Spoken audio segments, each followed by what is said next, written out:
Hello and welcome into the Who's On podcast, part of the Saber Podcast Network. It is a busy time as always. It's like a different kind of crossover season where you got the basketball, you're in the middle of ACC play now, but you also still got the transfer portal and football that won't let you put football down until at least a couple more weeks as the transfer portal rages on. I've got Justin Ferber from CavsCorner on Three Rivals. Whatever other names you want to throw in there. I got Justin here with me to break it all down. How you doing, Justin? I'm good. It's been busy. My phone battery is never, it's always in the red. Yeah, it's been a hectic couple weeks, but hopefully winding down towards more normalcy in the near future. As long as you got either the laptop or the phone charged up and ready to Yeah. go, you should be good. You can alternate in between possessions. But Yep. day 10 of the transfer portal just wrapping up. Virginia landed a couple more guys today. We'll talk about in just a second. Portal closes on January 16th. Of course, the madness won't end on the 16th. There'll probably be a little bit of stuff coming in after that. But the Yep. spring semester officially started as we're recording this on. Let me get the time check. Monday, January 12th, 8:16 p.m. is when we're recording that. So any news that comes out after this podcast is done, you'll know why because of that time check right there. But spring semester has started. Players are in school. I've talked to a couple of different transfers that were like, "Yeah, I just committed, and no, they're calling me right now. I gotta like get up there for a meeting. Like it's a quick turnaround right now." Yeah. I mean, it's chaotic. Honestly, like, I'm not a coach, but I was kind of surprised when they voted for this because I think they wanted less time doing this, but it just Yeah. makes everything so much more chaotic. And I mean, the quick turnaround, to get guys in, obviously you mentioned classes starting. I think they have like a week or so to kind of like get guys in afterwards. So I think a lot of Yeah. these transfers will probably show up this week. Um, but yeah, I mean, it's chaotic. And then, obviously like the rules are set up where you can sign after the portal window closes, but you have to be in by the 16th. There's no other time to go in. So I think you'll have some guys that are obviously available after Friday, and they can't even do visits today, tomorrow, or Wednesday because of the dead period. But yeah, I mean, you'll have guys that wait. You'll have guys that maybe stay where they are through the spring.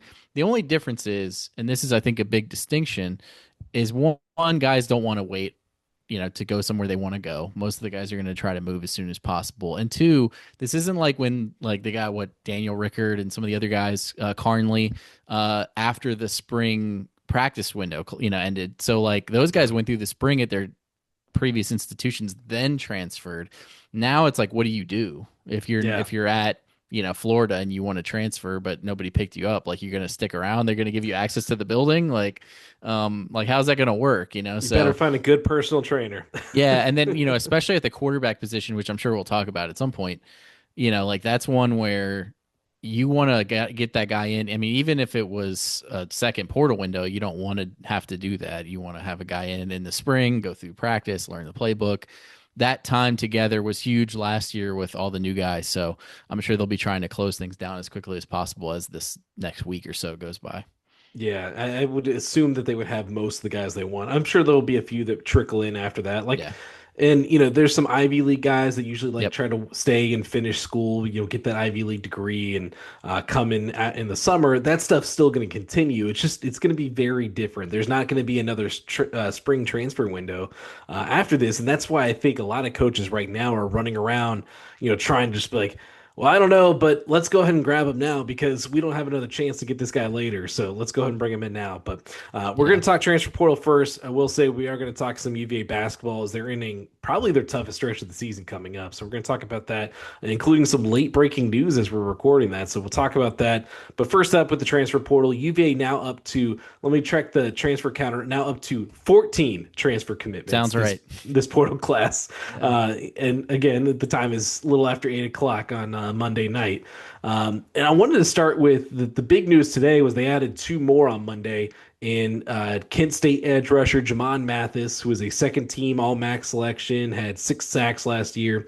And then Zion Wilson, a defensive tackle from East Carolina, first team All AAC and 7 sacks last year. That brings them up to 6 defensive linemen in this class. They could still go and add more. They've had a lot of visits from defensive linemen, but I think it just shows you the importance and how much value they're putting in on the trenches. We saw what they did with the offensive line. Now they're honing in on this defensive line where I think I counted up the 6 guys they have coming in combined for 28 and a half sacks at their schools last year. Yeah, I mean, in about a 15-minute window today, they added like 13 sacks from last year. So I think that's pretty impressive. And those two ads today, Mathis and Wilson, are big ones. I mean, especially Wilson. I mean, he has to, and I'm not sure, maybe he has already gotten his waiver, but I think he has to get one because he sat for 2 consecutive years without playing. So, Yeah. yeah, I think he might need to get one, but I'm assuming that UVA knows, they're working on it. But yeah, I mean, he's a good one. 7 sacks from an interior defensive lineman, especially at the AAC level, which isn't a huge jump up to the ACC, is impressive, right? So, I mean, I think when you get in a situation where you can add this many guys, it's good to add the production because you're going to rotate guys in and out. But also, I mean, let's be honest, not all these guys are going to work out. So, like, I think you saw that in the defensive back room last year. They added so many corners, and people were like, why are they taking all these corners? And it's like, well, Jam Jackson gets hurt. Jamaric Morse gets hurt. Dre Walker gets hurt. And then you have to kind of figure out who is good, who's going to be a fit and everything. And then who are your depth guys, special teamers. So I think, I like the guys they've added there. I think Mathis is a guy that could maybe move around a little bit because he's a little bit more physical. And, as far as the rest of the edge rushers, I know that Ezekiel Larry, when we talked to him, or one of the guys from the National On 3 site talked to him, he mentioned Daniel Rickert specifically as like a guy they had compared him to. And then I think Fobbs White is a super high potential guy. I'm not exactly sure why his sack numbers were so low at Baylor, but his pressure rate was really high, and he had good sack numbers the year before at Tulane. So I think those are good ads. And I think maybe the sneakiest one of the group is, and I'm going to completely butcher his name, from UTSA. Are you looking at it?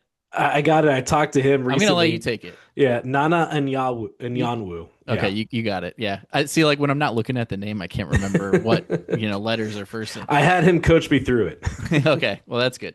Not the hardest one we've had, but, it's up there. I think, he was super productive, and I like what he looked like on tape, too. So, I mean, like, I think they did a good job. It was a little slow moving. There was obviously a huge need there, and they needed to add a bunch of guys. But at the end of the day, they did that. So I think they could still use another interior guy because you're replacing Jameer, and obviously he was kind of a special player too because he was a nose tackle where a lot of these guys can't really do that in a 3-man front. And then you also have who else left? Hunter Osborne. So, and then Holmes. So, I mean, like, I think one more interior guy would probably be good, but I think they're pretty set on the edge. Yeah, the edge. I can't imagine fitting another guy in this. I keep a depth chart, especially with updated. K-Mac back too. Yeah, I keep a depth chart updated throughout the year, and I don't even know where to put all these guys right now.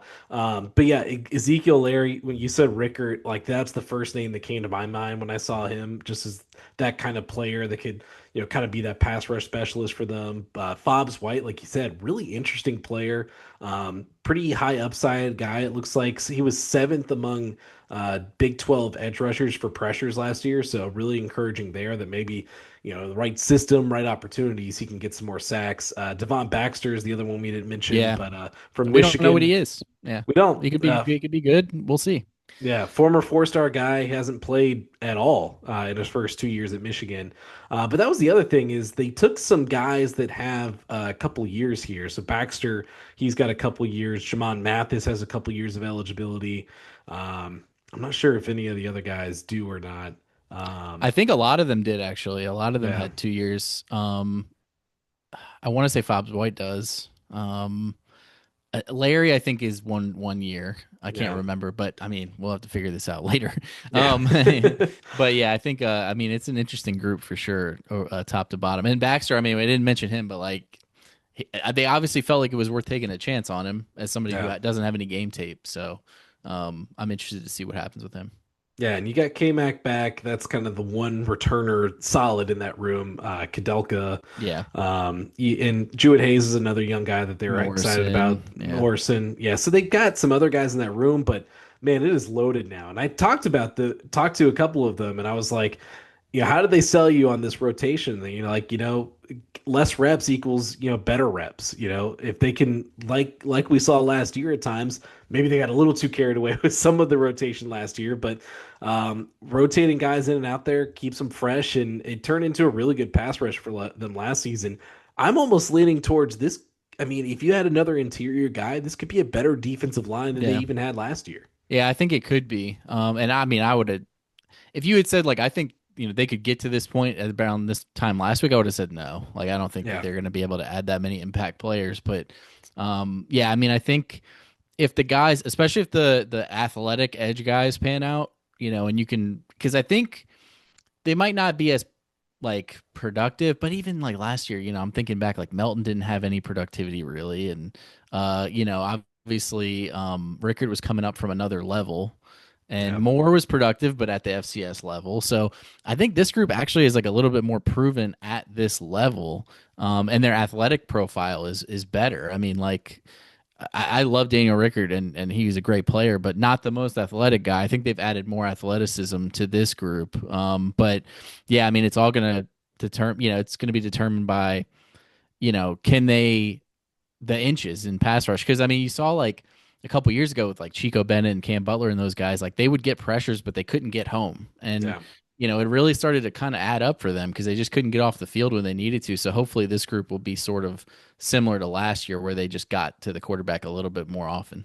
Yeah, for sure. And Zion Wilson, like you mentioned before, that's probably the biggest add of this group, not only physically and like his size, but also just like, first team all AAC guy, 7 sacks, like you mentioned, from an Yeah. interior position is crazy. He also had 42 tackles, which you don't see a lot from interior defensive linemen.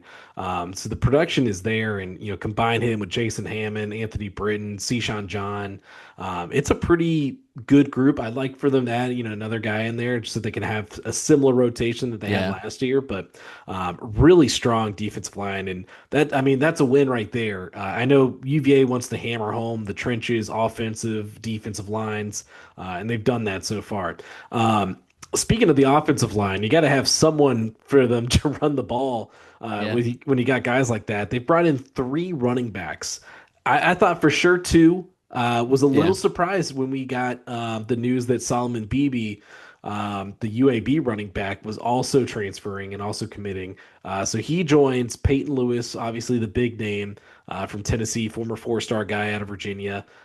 Was semi-productive in some kind of rotation roles at Tennessee, but obviously it's a big program there. And then Yep.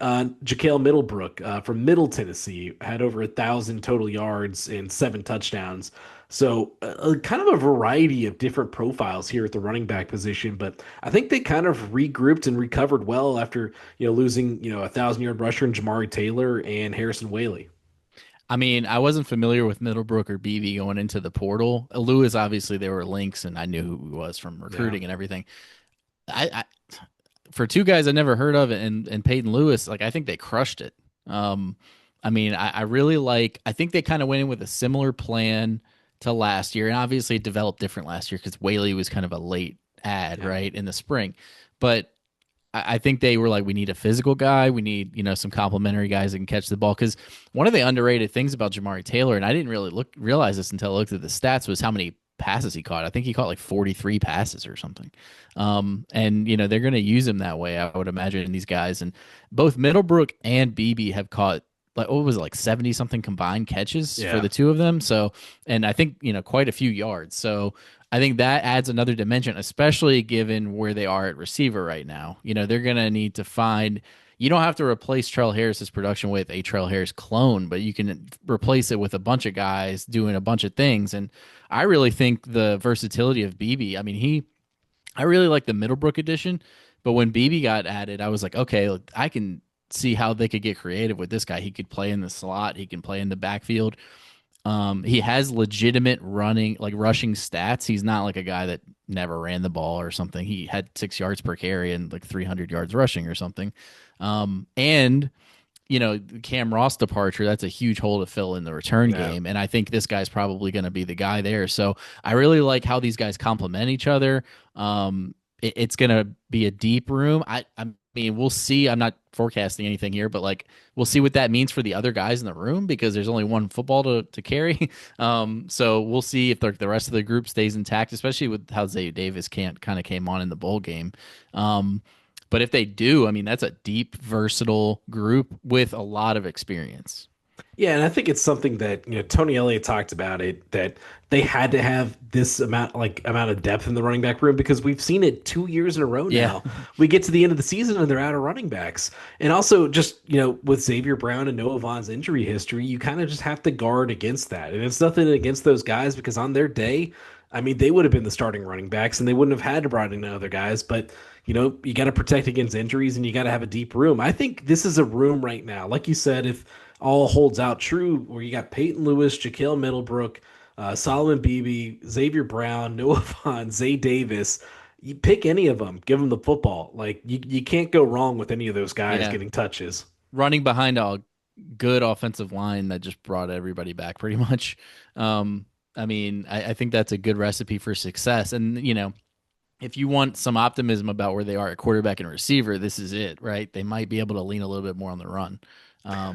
But I mean, and we didn't really talk about Lewis, but I honestly think part of the problem with him at Tennessee was one, he was behind 1,000-yard back. So Yeah. that it is what it is. And then also I kind of wonder if it was a fit because they played those like wide stack offensive sets and they're not really trying to ground and pound teams so much. They want guys that can run out of the backfield and catch the ball and stuff like that. And he's more of like a physical back, but you can see his production at the goal line, 7 touchdowns. I mean, that's a lot of touchdowns for a backup running back. That's a lot of touchdowns for a starting running back.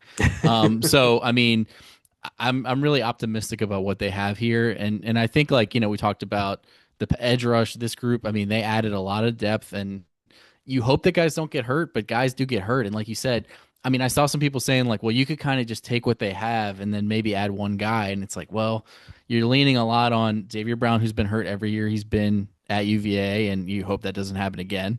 Noah Vaughn, who just missed almost all of this season, and then Zay Davis, who basically flashed for a few plays in the bowl game. Like that's not that kind of like recency bias will get you into trouble during the season if you don't like get aggressive. So I think they did a good job at running back.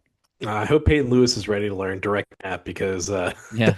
obviously it was a key Middlebrook, play. I saw Middlebrook took one in one of his Okay, highlight packages. there we go, So I was like, because, okay. Yeah. That might have been foreshadowing to what's going to happen this season. I joke, but let's talk about what's going on with the UVA quarterback situation, because obviously that's the thing that has everyone right now. I think every comment under, oh, they got a ton of defensive linemen in there that's looking really good. And it's like, well, I hope one of them can throw. I think that was the most commented thing on the day for UVA fans. So let's kind of rewind, go through this offseason right now. So Chandler Morris denied his 7th-year waiver last week. That was after an appeal. So this is the second denial, I guess you could say. I talked to Chandler's dad, now Clemson offensive coordinator Chad Morris, and they say they're exploring all options. We'll see what that means. I don't know what grounds you would have, or it's probably got to be a lawsuit or some kind of suing thing that you're seeing with Trinidad Chambliss now, if they're going to be able to figure this out. But so set that aside. That's kind of where the Chandler Morris situation is now. Daniel Kalen, who was brought in as his backup and kind of heir apparent, he's now at Nebraska with who else but Anthony Calandria in that Nebraska quarterback room. So that's a wild thing to see. This week, we kind of got a little bit more insight into what Virginia is going to do from here at the quarterback position. Obviously, they were in the DJ Lagway wars or visit machine for a little bit there. Sweepstakes. Yeah, that's probably the best word. Lagway is ending up at Baylor, most likely at this point. He did take a visit to Ole Miss, but looks like he's going to Baylor like he committed to do. So that leaves Virginia with a familiar name, not a face. They never saw him in Jacksonville, and Beau Pribula, the former Missouri quarterback, former Penn State quarterback, who took a visit this past weekend, and then a secret visitor who is yet to be named officially. So interesting. It's where are we in all this, with this quarterback situation? Yeah, I mean, I'm checking just to see if anything happens while we're here. No, I mean, I think this is not good podcast fodder, maybe, but I'm kind of reserving my judgment until I see the whole picture here, right? Because I think, and I know there's been a lot of panic. I think some of that is justified because it's quarterback, right? I mean, I was talking to some people before the offseason started, and it was like, well, they could do this or they could do that. And I was like, this is not the position you mess around with. Like, you have to get it right. You saw what it means when you get it right last year. And the first part of their, like multi-year plan worked out great. I mean, they added Chandler Morris, they won 11 games, right? And then Kalen was supposed to be the guy, but, obviously either he felt like he wanted to move on or they felt like they didn't want to give him the keys, which I mean, I think it was pretty clear they didn't want to give him the keys because they could have just done that. But yeah, I mean, they're in an interesting situation here. Obviously, Lagway kind of went, committed elsewhere. So you have to move on to other things. You have to remember when you're looking at the quarterback market that not every quarterback, regardless of how effective they've been at their previous stop, is a fit for what UVA wants to do, right? Or any school. UVA runs more of a pro style offense than most schools do, I would say, or a lot of them. And there's a lot of like timing that, in the routes and everything that is, if you can't make those throws, like that, you're not a fit probably. And then obviously they're going to want some traits as well and everything. So it's kind of like musical chairs. I mean, you're seeing a lot of other schools in a similar position where they're bringing guys in and seeing if it's a fit, but that guy might not want to commit because there's 5 other options, and there's the money part of it too. And I mean, it's a complicated situation, and obviously they're going to have to figure something out probably in the next few days because, like we were talking about before we started recording, I mean, with quarterback, you don't really want to bring a guy in after the spring, especially a new guy, when they literally have like 5 snaps total in the quarterback room right now, and there's no other guy to give spring ball to. I mean, unless you just want to give the young guys a shot. But yeah, I mean, I personally at this point, I think they should probably take 2, one to start and then one to develop, or 2 guys to battle for it, unless they really, really like one of the freshmen, like I said. But it's a precarious situation, but we'll see what happens when the dust settles. I mean, this could end up working out okay, even though the process was a little, janky at times. And people forget last year Chandler was on like a deadline to commit. Like they were going to move on from him. And they had another quarterback in the building, and while that quarterback is in the building, he commits. So, I mean, you don't know how these things are going to shake out. But, it's obviously it's going to be, there's no bigger factor in how they're going to play this year, despite all the other stuff we just said at the other positions. It was interesting, before all this, you heard Tyler Jones and Justin Sparrow say, we're going to have an A, B, C, and D plan. We're not just waiting on Chandler Morris's waiver. And, you get to this point in the process and you're like, well, were you just waiting? I mean, they did take a really good run at DJ Lagway, like surprisingly good run. And that wasn't just getting like him here was, I mean, that's something. And it wasn't like a courtesy visit when Arch Manning came to visit his sister. Like this was a real visit. Like people were talking to him and saying, I don't know, maybe you should look at Virginia. Like that could be a good fit for you. So like that was real. Chandler, I don't think that was probably plan A, just keep the continuity. Lagway was kind of the, take a big chance, maybe plan B. And then I think they're on to, they've been working the fires behind the scenes just to kind of see what kind of pokes out at them, what stands out to them. And Pribula is one that kind of has been talked about on and off, even far as back as when he opted out of the bowl game and said he was going to go into the transfer portal. There was some talk about that. Obviously, there was talk about him going to Virginia Tech too, and he took a visit there, as the Penn State connection says there. But it brings me to this. What does Virginia need out of their quarterback position? We just talked about everything they've done on the offensive line, the running back room. And then if you go back and look at last year, Chandler Morris had crazy stats coming out of North Texas. But last year it was, 3,000 yards, I think 16 touchdowns, something like that, 9 interceptions. Like it wasn't like they didn't pass the ball a ton. And maybe with this offensive line, with this deep group of running backs, maybe they're trying to lean a little bit more on the run this year. So maybe you don't need a quarterback that's going to pass the ball 30, 40 times a game. Maybe you just need someone that's reliable enough to make the plays. And honestly, the thing that I would look for more than the stats with some of these guys, and this is something that we're not going to be able to tell off of a, recruiting profile or, stats on a school page, is like the leadership characteristics, because that was Chandler's biggest impact last year, no doubt.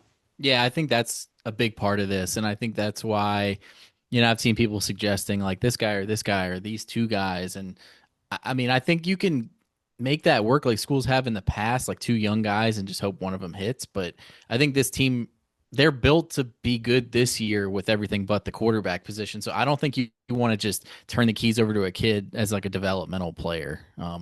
You want to get a guy in that can run the show. And like you said, I mean, Chandler had a very good season, but it wasn't like a spectacular record-setting season. It was just he was very solid. I mean, one of the things I know that there were some issues in the ACC championship game and some other games with picks, but he didn't make many mistakes. So I mean, I think that's one of those things where you want a guy that can come in and run the show and not take sacks. And they just got Beau Pribula while we were talking. So he's your quarterback. There you go. So are we just leaving it in? Oh man. Well, Justin, this is why we keep an eye on things as we're going. Literally breaking news in the middle of the podcast. Former Missouri quarterback Beau Pribula has committed to Virginia, reported by 247 Sports First. I believe On 3 has also reported it now. And so everything that we're talking about, the quarterback situation, I think still applies to what we're talking about here. Yep. Yeah, I think so. I mean, I think it's in the bag now, right? I mean, assuming he signs. Which who knows nowadays. But yeah, I mean, we kind of expected something to happen soon. Didn't know it was going to be while we were recording. Yeah. But yeah, I mean, I think UVA needed some closure to this. I'm sure their coaching staff and their behind the scenes staff are happy to have that.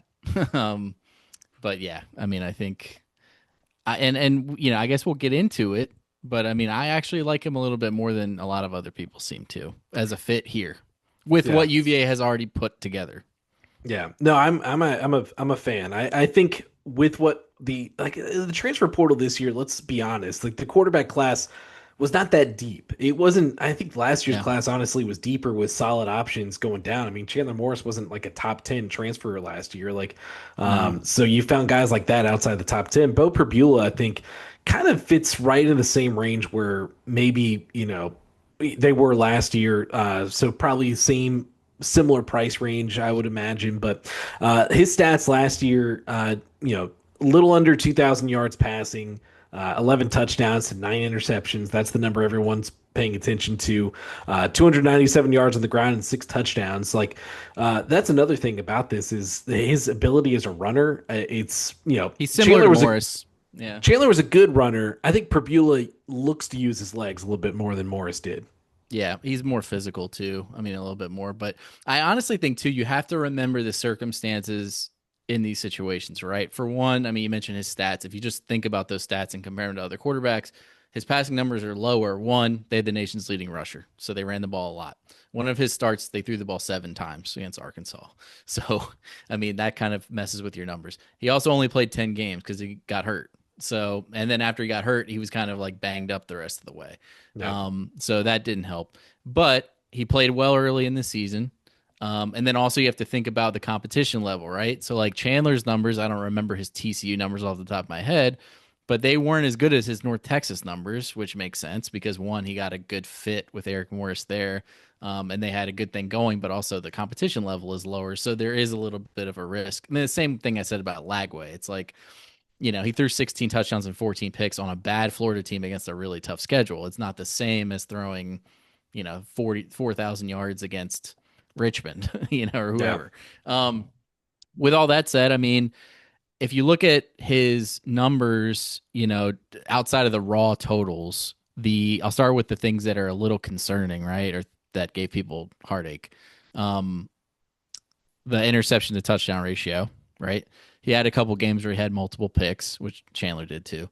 And then the sack rate was a little higher. And again, that's something where you have to go watch it because I don't know if that's him or not. Because Chandler was really good at avoiding sacks. Pribula was sacked more. He was sacked like 23 times in 10 games. But, he's not as bad of a passer as people seem to think. I mean, his yards per attempt was better than Morris's. His completion rate was better than Morris's, right? His yards per game, once you factor in the games they played and the injuries and everything, it's not that much different either. And again, he was playing an SEC schedule, and when they were ahead, they were running the ball, so he wasn't doing much. And when they were behind, they were behind. So I think it's an ups. I think he can win with what they've put on the field. They need to add some receivers. Yeah. But like if this is the running ability of this team with the RPO game kind of, as part of his skill set, which wouldn't really have been the case with Lagway and some of the other guys they were looking at. I I mean, I think it makes sense. I think it's a fit. I don't see what else they could have done that would have been better. And I know this isn't Not going to be now, no. no, Yeah. not now for sure. I think that, once the Morris situation kind of got settled and Lagway kind of ship sailed in the night, like Beau Pribula is a really solid quarterback. And I think you mentioned the sack numbers. I'll say this because I did a lot of, watching Missouri, and I talked to some Missouri reporters leading up to that Gator Bowl. We thought their offensive line looked pretty good. They said that their offensive line wasn't that good compared to some of their SEC competition. So when you see the sacks, that's part Yeah. of it. I do agree, though. What my favorite part about Chandler Morris was his ability to evade the sack and not take needless sacks. So that's going to be a big question for Prabula. But we talked so often down the stretch, Chandler Morris isn't running anymore. The offense has lost that dynamic. Beau Pribula got hurt. I believe was it the Vanderbilt game? I think it was the Yeah, Vanderbilt game. He got because I hurt. remember looking at Zollers when we did the bowl game, and Yeah. he played quite a bit in the Vanderbilt game, and it was like 17-10 or something. Um, And, and then and then he he missed two, and then he came back for the last like one or two games of regular Yeah, season. and then against Arkansas, the final game of the regular season, he ran for 78 yards and a touchdown. So like he keeps on running even after he takes a hit. So I think that aspect of the offense is going to be really nice. He's also got a big arm. He can get the ball down the field. So now maybe with a quarterback, Virginia could Yeah, sign some receivers, and maybe that shows kind of the proof of concept. But I think it's a good move overall, considering kind of how this offseason has kind of unraveled. yeah, and I think the receiver thing, they had that problem left with the situation last year too. Like they didn't have a quarterback, so guys were kind of like, "Let me know who your quarterback is, and I'll let you know." Um, and there's a lot of receivers out there, so I'm not, terrified of what's going to happen there. They've just missed on a couple. Yeah. But yeah, I mean, I think it's an interesting addition. It'll be interesting to see how things look for him, because this was his first real chance to start at Missouri, and they were a good team, obviously, but sometimes, you go somewhere else and the fit's a little better or worse. I do still expect them to add another guy. I just Yeah. do, because I don't know that you go into the season with no snaps behind Pribula. I mean, he could get banged up in camp, and then you have to send, you know, Sure. a completely unproven guy to Brazil. But yeah, I mean, we'll see what happens there. But also, kind of underlying thing here is that it makes the game against Tech a little more interesting. I knew you were going to say um, that. just because I wouldn't say, I'm not gonna like I'm just gonna guess, but like Tech kind of passed on him for Grunkemeyer, which I completely understand why they Yeah. would do that because he has more upside, I think. But it is interesting because he was linked there initially, but yeah, I'm excited to see what happens here. And I think with the schedule they have and the talent around them and a good offensive line, assuming all that stays the way it is, I think this and with the defense we talked about earlier, I think that they're putting together something here. Yeah. Fill out the receivers and you're good to go. Like you can make another serious run at this with the schedule they have next year, like you said. So there you go. Some late breaking news in the middle of a podcast recording. Who Who said knows if we're that? done or not for the night? Yeah, exactly. So keep on social media as we're going. Yeah, I'm looking. Just some other. So that brings Virginia up to 15 transfer portal commitments right now. What other positions need work is the other question. We talked about wide receiver, so we can stop there for a second. They've got Jamal Edgerrin back. They've got a good group of younger receivers that I know they really like. Guys like Dylan Newton Short, Isaiah Yeah, Robinson, Josiah Abdullah. Wide receiver wise. Um, Adam Mims has caught some flack the last couple weeks, and we'll set that aside. But there's still a lot of receivers out there, yeah, so we don't need to panic too much. And I think part of it is too like receivers want to know who the quarterback is, and I think some of the guys that had been teased had some other issues that kind of led to them not coming to Virginia. So yeah, there's room out there. There's other receivers to go target now. yeah. I think that's their biggest need now. But yeah, I mean, I think too, and this isn't receiver specific, but just across the portal window, I think you're seeing more. And I know UVA is not the only school that has this issue because I know Duke was another school that kind of had some problems. Um, with just getting guys in. There's so little time. I mean, Yeah. UVA Pribula wasn't even really probably on UVA's like radar until recently. I mean, they knew he was in the portal and everything, but like they were going through their options. Yeah. So you got a speed date to an extreme degree here because it's not like can we get him into school? It's can we get him into school on Monday?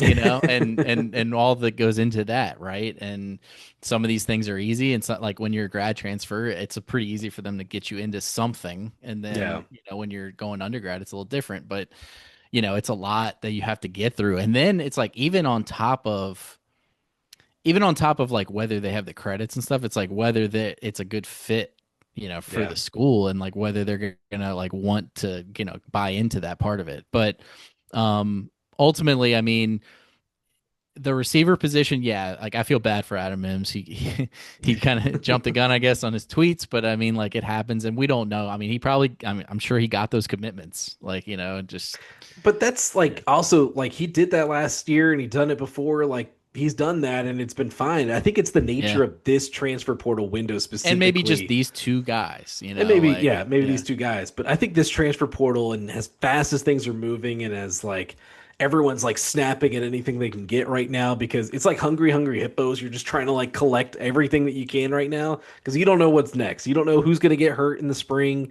You don't know what you're going to be trying to replace come summertime and going yep. into fall ball. Like you just want all the guys you can get right now. Yeah, and right, like specific, you talked about biggest needs, like a receiver. They do like the young guys. Like I think obviously they were really high on them, and they're bringing in another transfer or a freshman class that I think people like a lot. Yep. But that's a lot of unproven skill. Like we don't know what they are. They don't have experience playing in big games, anything like that. And then you just think about how much production you're replacing, right? So Ross and Harris combined is what, like over 100 catches, a bunch of touchdowns. Your slot receiver, which is a specialty kind of position, right? So you have to find a guy that fits that.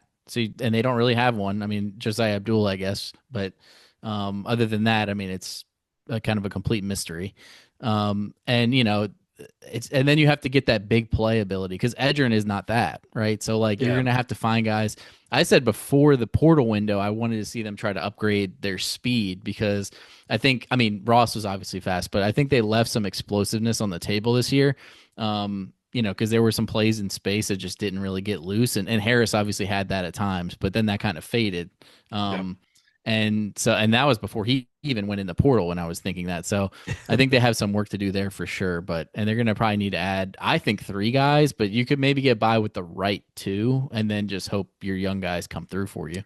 I mean, that's another position where they like to rotate. So Yeah. yeah, I would say 2 or 3 at minimum there for wide receiver. Any other position? Like I know they've been looking at some different corners and safeties Yeah. and defensive back. They've brought in a couple so far. I'm trying to pull it up. Jacoby Henderson, who I interviewed from Rutgers, really interesting guy. Had some really good underlying stats. Really interested to see him. I think he could contend for a starting spot. Yep. Looking at Jalen Jones, the safety from Georgia State, really good numbers for him, and he's a young guy too, Productive. earning all Sun Belt honors as a sophomore. So really productive, 66 tackles, interception of one forced fumble.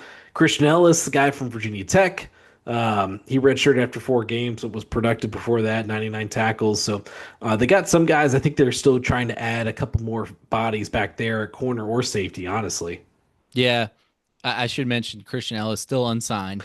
Yep, So I was kind of hinting. That's why I left him for last. yeah, we'll see what happens with that. I mean, I haven't heard of any like decommitment type concerns, but I think they're working through some things. So, I mean, again, this happens. This has happened a bunch of times with other guys, and it works out fine. Sometimes it doesn't. We'll see.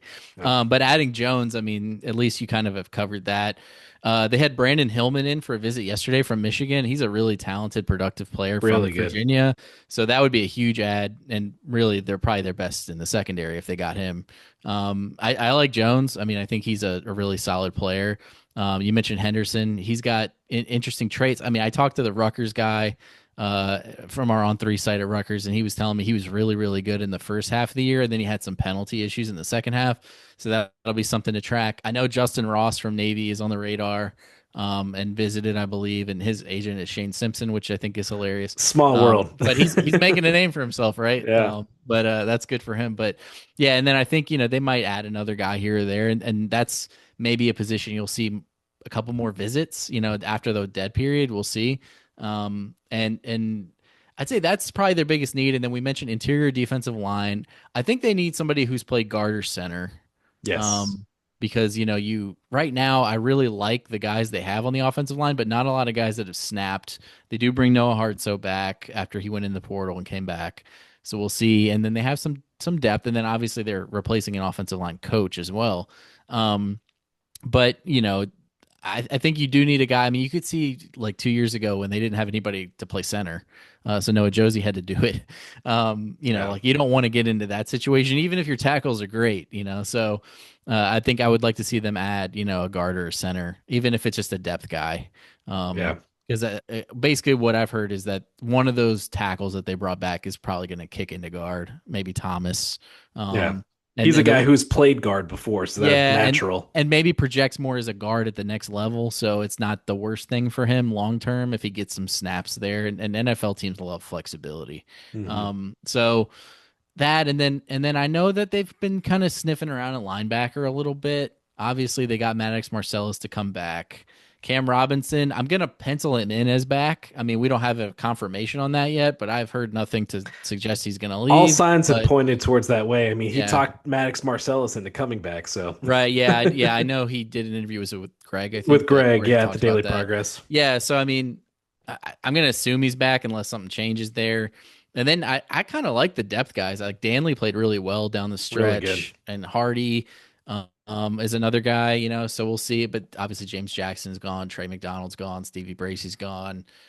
So they might want another guy that's played. And then obviously Yeah. Cam's coming off an injury and is hurt often. So, Yeah. maybe they want to add another guy there. I don't think it has to be a superstar necessarily, but They do have some young guys that were in the program last year, and they also got this Cincinnati linebacker that's coming in, Derek Duran, who's one of their yeah, more highly rated guys in the class. I know he's coming off an injury in high school, so I don't know what that timeline looks like, but they've got some bodies in there at linebacker. and then So you need yeah, them. You need those guys for special teams. And that was such a yeah, huge part of what made UVA better this year is that because they had so much depth, the guys that would not have been playing on special teams previously could play special teams and be fresh for it and not be starters all the time, that are risking injury.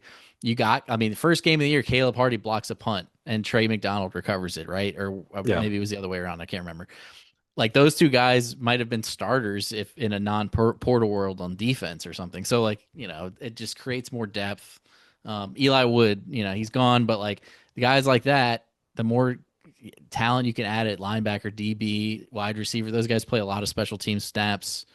You're going to want as much depth as you can get there. yeah. You need guys that value those roles too. The only Yeah. other one that I put down because I thought they would add two coming into this, but haven't seen a lot more links lately is tight end. They got was it Connor Cox from UNC is kind of more of a blocking tight end and like a Sage Ennis mold. He's younger than Sage Ennis by a lot, but yeah, tight end just because I think we've talked about it before, but you saw a difference when Dakota Twitty got injured last year Yep. when he went down. So I know they got some younger guys in positions. John Rogers looked good in flashes last year, but tight end would be one that I think they could use another guy. Whether they get another one, we'll see what happens with the rest of these positions. Any other transfer Yep. portal thoughts? Backup quarterback. I mean, we mentioned that, Yeah, but yeah, I think Pribula is a senior. If you can find the right guy that's willing to bet on being the next Daniel Kalen and maybe get a shot next year, and then you play if there's an injury or something, that's an interesting situation, But obviously, nothing's for sure. I mean, because obviously Kalen, we thought at this time last year would be in the starting role this year, and they wouldn't sure. have to go in the portal, but things change, and so, but and that's the thing with quarterback is like it's hard to convince guys to not play. You have to play. They all want to play in the NFL. Yeah, It's not like defensive end where you're rotating. If you're not playing, you're just wasting a year basically, unless you're a freshman. So, yeah. it's hard to convince a guy, to sit a year to be a backup. That's good enough to where it would be an enticing addition. So That's why it was one of the most impressive things they did last year in getting Morris and Kalen in there. I yeah, thought that was great that they did at the time. It's hard to do. That's why you don't see it all the time. Unlike LSU, who just got my guy from my alma mater and Landon Clark at Elon, yeah, and then Bradford gets, Bobcats yeah, finest. exactly. Yeah, there you go. Virginia Yeah. kid too, and then get Levin in there as well. But all right, let's get into basketball now. And we talked about, earlier there was some breaking news, so we can get into that now because this is the breaking news we thought we were going to have on the show today. Jakari White on the latest ACC injury report is listed as probable. So that's good news because we've been waiting to see, how long he was going to be out with this wrist injury. And every time, I kind of checked the pulse of this, it seemed like it was going to be sooner than we thought. Like initial people were like, oh, 4 to 6 weeks. I was like, I think it could be sooner because I think you can play with a injury to your non-shooting hand on your wrist. If you got a good splint, you get comfortable with it and you get back out there on the court and see how it works. And that's kind of, I think, what we're going to see with Jakari White. It's a big game for him to be coming back for, but maybe you like that. Maybe, it just gives you a little extra boost when you get in there into Louisville, Kentucky.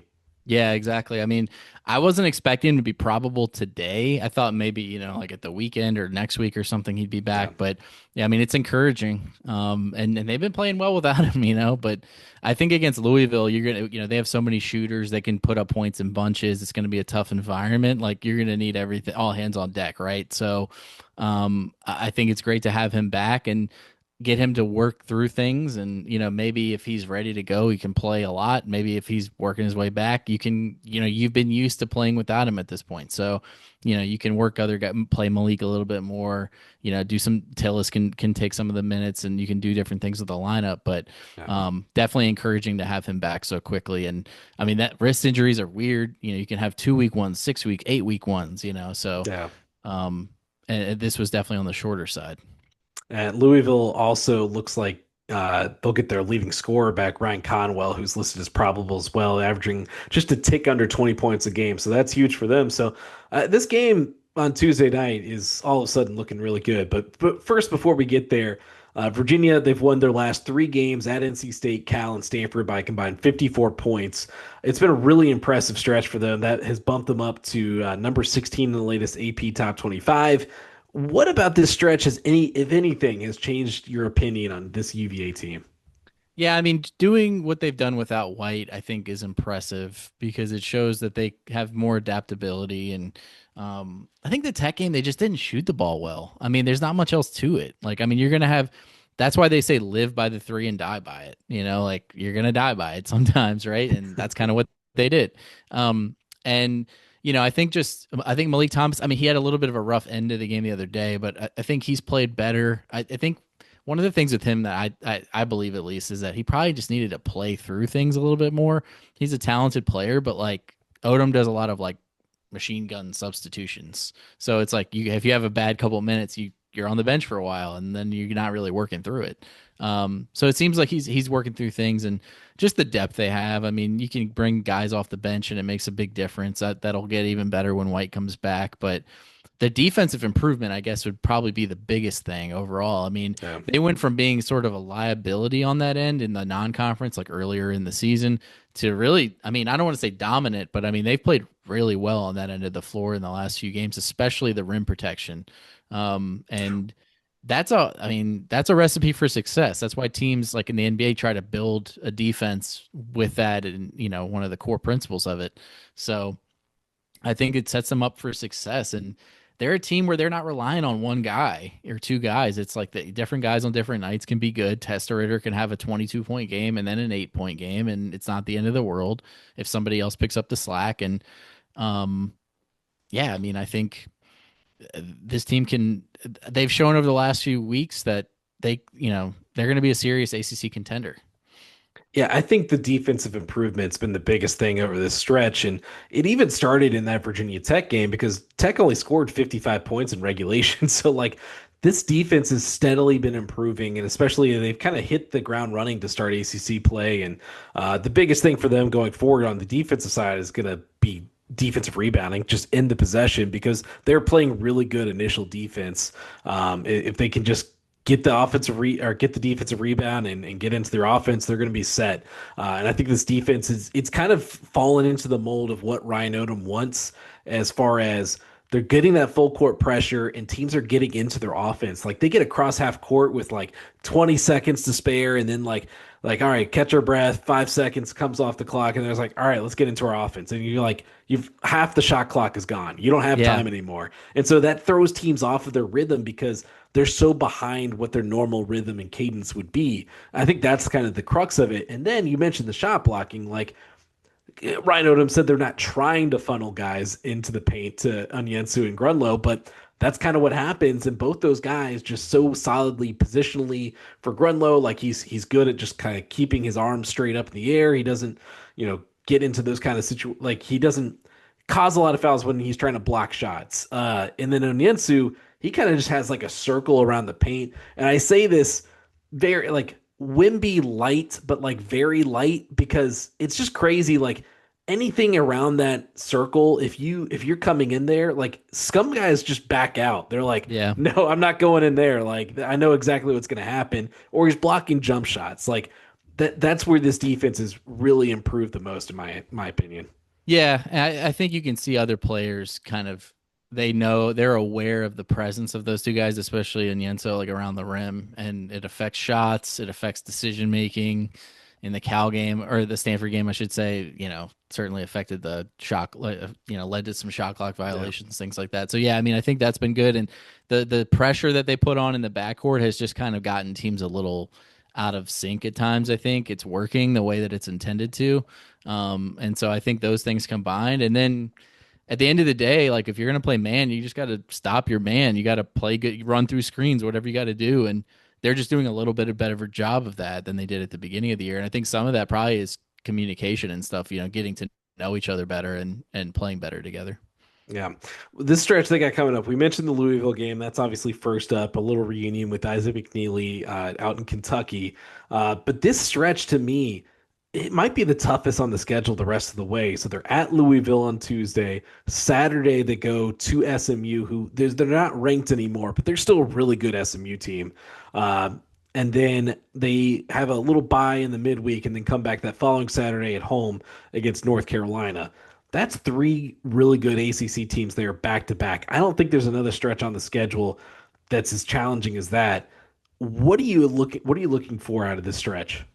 Yeah, I mean, the big thing is, the results, obviously. Just even if you went 1-2, it's not the end of the world. I mean, I think getting 2 wins out of 3 would be really good. Yeah. 2 are on the road though, so it's going to be tough. But SMU, I don't want to say they're sliding, but they started playing better teams and they kind of started dropping games. So maybe they're a little bit vulnerable. And then Louisville's got the injury, so that's a little bit of an opportunity. And then North Carolina's at home. So I mean, if you go 3-0 in that stretch, I don't want to say you become ACC title favorites, like regular season title favorites, because Duke's still out there and Clemson's undefeated in league play. But you're right there. And even if you lose 1 or 2 of them, like, it's not the end of the world, because look at what the schedule looks like after that. I mean, we knew when the schedule came out that this was going to be a very front-loaded schedule. They play 6 of their first 9 away from home. They play North Carolina at home, but they play SMU on the road, Louisville on the road, NC State on the road, Virginia Tech on the road. And once you get through this, middle part of January into February, it's not easy per se, because ACC basketball is tough, but like it's not as hard as it was, through January. Yeah. So I think they have an opportunity if they can just kind of get through these next few games, and they come out, what are they, 3-1 in the ACC? Yeah. If they can come out like, 5-2 or something like that, that's pretty. They're going to be in a position to do really well, I think, if they can stay healthy. Yeah, last week on the podcast, we ranked like tiers, and obviously Duke was like tier 1, but we all think that Virginia's moved into that tier 2 with the likes of Louisville, with North Carolina. And so this next couple of weeks, you play 2 of those teams. This is your chance to prove like that, yeah, we are right there. Maybe the best shot at taking on Duke. Yep. That game's looming towards the end of the schedule and back at the back end of February, but this is the chance to prove it on the road at Louisville. Yeah, they're banged up. But that's your only chance against them with this new ACC schedule. And then SMU is still a road game that they didn't play well down there at SMU last year. And then you got North Carolina, which I think is going to be a tremendous game when they get there. So hopefully they're riding in there some positive momentum. Because that's going to be a really interesting game. You talk about front court battles like with Virginia's Grunlow and Onyenso and DeRitter versus UNC with Vessar and Caleb Wilson. Like that is going to be, And that's going to be an up and down game. I mean, that would be a very fun product for sure. That's going to be a good game. So hopefully we just get there intact. Everyone's healthy and we can have a good basketball game. But yeah, 2-1 would be great for this Virginia team, and 3-0 even better. But we'll get there, get through these next two games first. But Justin, like we threw a lot at you tonight. A few surprises along the way, Yeah, that's life in the portal. At last check, I think we're good. But yeah, like Beau Pribula coming to Virginia. Virginia's solved the quarterback problem, assuming he signs on the dotted line. Still got to get there. You never know in the transfer portal. Jakari White probable. So threw a couple of wrenches at you, but appreciate you coming on again, man. Yeah, absolutely. Anytime.